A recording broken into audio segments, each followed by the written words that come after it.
လွန်ခဲ့တဲ့15နှစ်လောက်ကမြန်မာနိုင်ငံမှာကျိုးဖုံးတွေပဲရှိတဲ့အချိန်တုန်းကညောကဂျန်နယ်လေးတစ်စောင်ဖတ်ပူးရပေါ့နော်အဲ့ဒီမှာအနောက်နိုင်ငံတွေမှာစမတ်ဖုန်းတစ်လုံးကလူတွေရဲ့တနေ့တာလုပ်ငန်းဆောင်တာတွေမှာ80ရာနှုန်းလောက်ထိအရေးပါတယ်ဒါကြောင့်စမတ်ဖုန်းတစ်လုံးသာမရှိဘူးဆိုရင်သူတို့ရဲ့နေ့တူကလုပ်ငန်းဆောင်တာတွေမှာ80ရာနှုန်းလောက်ထိထိခိုက်နိုင်တယ်ဆိုပြီးတော့ရေးထားတာပေါ့နော်အဲ့တော့အဲ့ဒီစာဖတ်မိတဲ့အချိန်ကနေစပြီးတော့စမတ်ဖုန်းလေးတစ်လုံးရှိုံနဲ့ဒီလောက်ထိထိခိုက်နိုင်တယ်ဆိုတာကြီးကတော်တော်လွန်လွန်းတယ်မဖြစ်နိုင်ဘူးလို့မျိုးတွေးခဲ့တာပေါ့နော်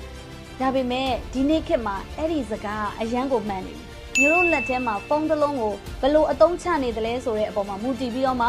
80ရာနှုန်းတော့ရလက်တွေရနေတဲ့သူနဲ့80ရာနှုန်းတော့အခွင့်အရေးကိုဆုံးရှုံးနေတဲ့သူတွေဆိုပြီးတော့အုပ်စုနှစ်စုကွဲသွားတယ်ဒါကြောင့်ဒီစမတ်ဖုန်းတစ်လုံးကိုကိုယ့်ရဲ့ပညာရေးစီးပွားရေးအလောက်ကန်ခွန်လန်းတွေမှာအသုံးချလို့ရှိရင်80ရာနှုန်းထိအကျိုးရလက်တွေရနိုင်တယ်ဆိုတဲ့အကြောင်းကိုမျိုးကကောင်းကျိုးလေး3ချက်နဲ့မျှဝေပေးကြပါတယ်ဆိုတော့ပထမဆုံးအကျိုးကျေးဇူးကဘာလဲဆိုတော့ကိုယ့်လက်ထဲကဖုန်းတစ်လုံးကိုစနစ်တကျအသုံးချတတ်ရင်မျိုးတို့ရဲ့တနေ့တာမှာအလဟတ်တမတိဘဲနဲ့ကုံသွားတဲ့အချိန်တွေကိုအရင်အနည်းအနေနဲ့သူကပြောင်းပေးနိုင်တယ်နောက်ဒုတိယကောင်းကျိုးအနေနဲ့ကတော့ချက်ချင်းဆုံးဖြတ်ချက်ချပြီးတော့မှချက်ချင်းအကောင့်ထဲပေါ်လို့ရတယ်ဒီနေ့ခေတ်မှာဆိုလို့ရှိရင်မှန်ဖို့ထက်မြန်ဖို့ကပိုရေးကြည့်ရဲဆိုတဲ့စကားကိုလည်းလူတိုင်းကြားဘူးကြားလိမ့်မယ်နောက်ဆုံးတစ်ချက်အနေနဲ့ကတော့ networking and branding လုပ်လို့ရခြင်းပါဆိုတော့စီးပွားရေးလုပ်ငန်းအများစုဒါမှမဟုတ်ရင်လူတစ်ယောက်အောင်မြင်ခြင်းဆိုတာက networking နေရာနေဖြစ်လာတာအဲ့တော့စီးပွားရေးပဲဖြစ်ဖြစ်အောင်မြင်မှုတွေပဲဖြစ်ဖြစ်ဘယ်ကလာလဲလို့ပြောရင် network လို့ပြောတဲ့အချိတ်ဆက်တွေကနေလာတာပဲဖြစ်ပါတယ်လွန်ခဲ့တဲ့15နှစ်လောက်ကမြန်မာနိုင်ငံမှာကျိုးဖုံးတွေပဲရှိတဲ့အချိန်တုန်းကညောကဂျန်နယ်လေးတစ်စောင်ဖတ်ပူးရပေါ့နော်အဲ့ဒီမှာအနောက်နိုင်ငံတွေမှာစမတ်ဖုန်းတစ်လုံးက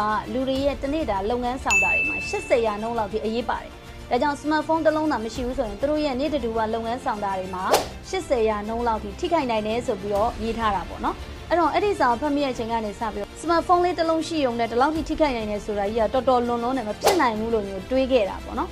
ဒါပေမဲ့ဒီနေ့ခေတ်မှာအဲ့ဒီစကားအရန်ကိုမှန်နေပြီမျိုးတို့လက်ထဲမှာဖုန်းတစ်လုံးကိုဘယ်လိုအသုံးချနေသလဲဆိုတဲ့အပေါ်မှာမူတည်ပြီးတော့မှ